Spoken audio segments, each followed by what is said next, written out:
Oh, hey there. Welcome to the cab of my 2018 Super Crew Raptor.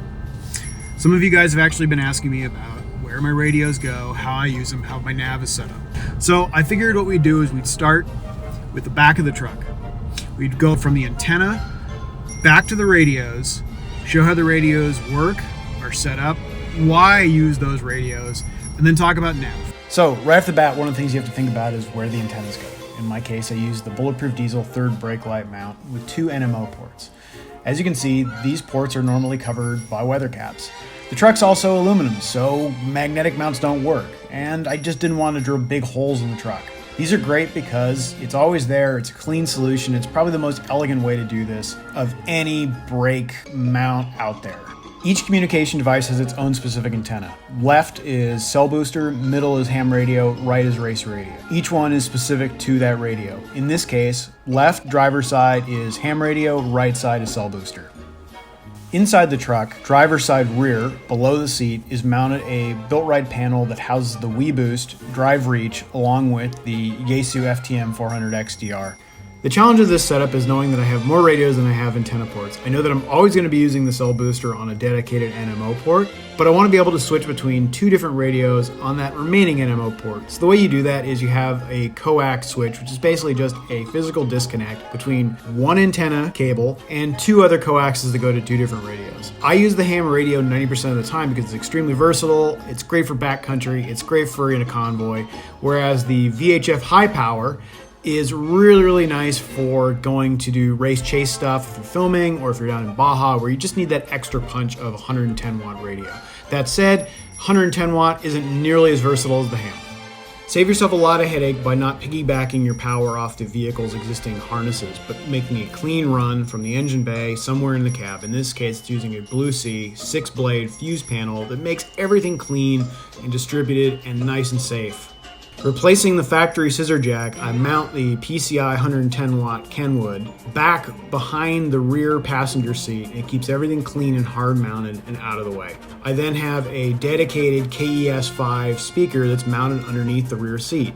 First up is the Kenwood TK790H. This is a 110 watt VHF radio that was pre-programmed by PCI Race Radios. This thing is just a massive chonker. This thing is a big heavy radio that's usually pulled out of an EMS vehicle at the end of its life. These things are great. The downside is that everything is pre-programmed, so if you want to cycle through a frequency, it has to be pre-programmed in.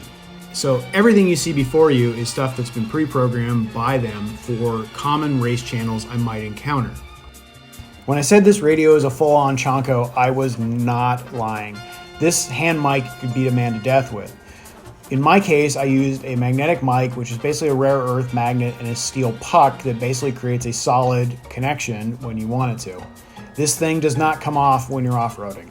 Of my 2 radios, the one I'm going to be using the most is going to be this guy, my ham radio. It's just a 50 watt Yaesu FTM-400XDR. This is a great radio. It's got all the bells and whistles. It's got the fancy touchscreen and everything.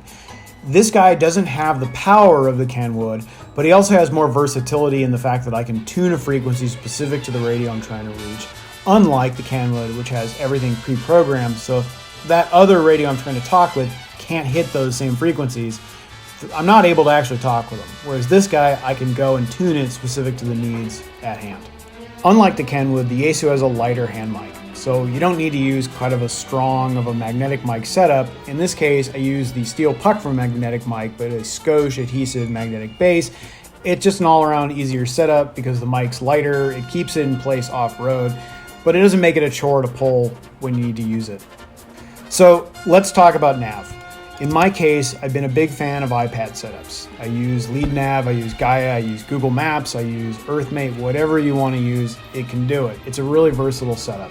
I love Lowrances, I've used them a little bit, but they're $1,200 to $1,500 fish finders. And because of that, they're not as versatile as an iPad. The downside of it is that it's an iPad, which means that you have to hold it in place and mount it correctly. For me, I've used a RAM GDS case and dock. This means that the case has an integrated charging port, so all I have to do is drop it in.